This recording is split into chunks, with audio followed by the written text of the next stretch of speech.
It was an extreme honor to wear the uniform of the United States military.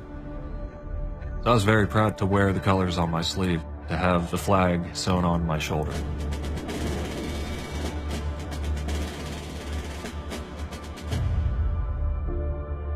My unit was deployed to southwest Baghdad. One day, there was a mortar attack, and the mortars exploded no more than 10 feet to my right. I sustained a traumatic brain injury and developed post-traumatic stress disorder. A lot of us come home without realizing that we're bringing the war home with us. In a lot of cases, having an invisible wound that nobody can see, you're just not believed. I was experiencing severe anxiety. I couldn't focus, I couldn't remember how to do certain things. I started to sink down pretty deep. There came a night when I was in a really, really bad place. I didn't want to deal with it anymore. So I took out one of my knives, I set it to the side.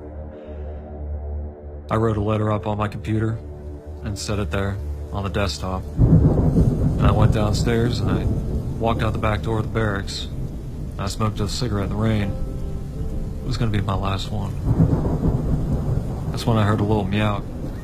This little black and white kitten that was walking out of the bushes. He just walked up and started rubbing up against my leg and let me pet him. I broke down crying and burst into tears. Maybe he knew that there was something I couldn't quite handle. I stopped thinking about all of my problems, and I started to think about all of his problems and what I could do to help him. Every day I went outside with a packet of tuna and a paper plate. He ate his food and hopped up on my lap. After a little while, he recognized my voice. I just had to walk out and I started calling him. This cat gave me something to look forward to every day. He didn't see anything wrong with me. He didn't see any sort of flaws or any imperfections. It felt safe. One day I got back after working. I started calling for him and there's no sign of him. When I found out that he wasn't around anymore, it devastated me. He had a serious effect on me. He helped me realize that I could actually not just care for somebody else, but other people could care for me. I started dating a girl named Becky I knew from high school. A few months later, we saw an adopt-a-thon going on. Becky and I were walking through these 2 rows of crates. All of a sudden, a little black and white paw shoots out from the crate and starts smacking me in my left arm. I looked inside, and it's that same little black and white cat. I opened up that cage and I pulled him out and I held him tight. So we signed the paperwork right then and there, and I named him Scout. As the Army was proceeding on my medical discharge, I was spending more and more time with Scout. He's becoming much more of an integral part of my life. My girlfriend Becky was still living in Pittsburgh. Being that Pittsburgh was our hometown for both of us, it was not much of a decision to move back home. About a year later, we were married. After I moved in with Becky and her 3 cats, it was a big happy family. It was a lot of fun, and Scott was there the whole time. He made me want to better myself. I got out on my bike more often. I stayed in pretty good shape. I ate healthy and quit smoking. Because I knew if I had a support network at home, even if it included a cat, then yeah, man, I could do just about anything. I went back to school. I've earned my master's degree in clinical rehabilitation and mental health counseling. I'm able to work with other veterans that need the type of help that I got. I'm not really able to serve active duty anymore, but working with vets, I'm still serving.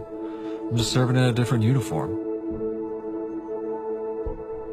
There's one day when Becky and I came home. Scout didn't meet me at the door like he normally did. Tracked him down and he was just acting so sluggish.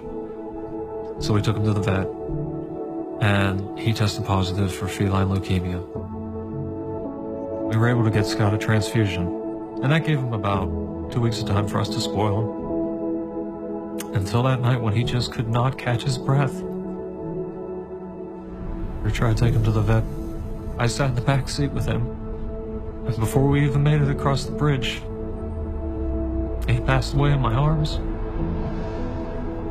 It hurt so much. Even before he was my cat, before he even knew me that well, he saved my life. He put me on a different path. He gave me the confidence to try to come back from all the adversity that I was feeling. I don't go a single day without thinking about him. I think about all the stuff that he has afforded me a chance to do.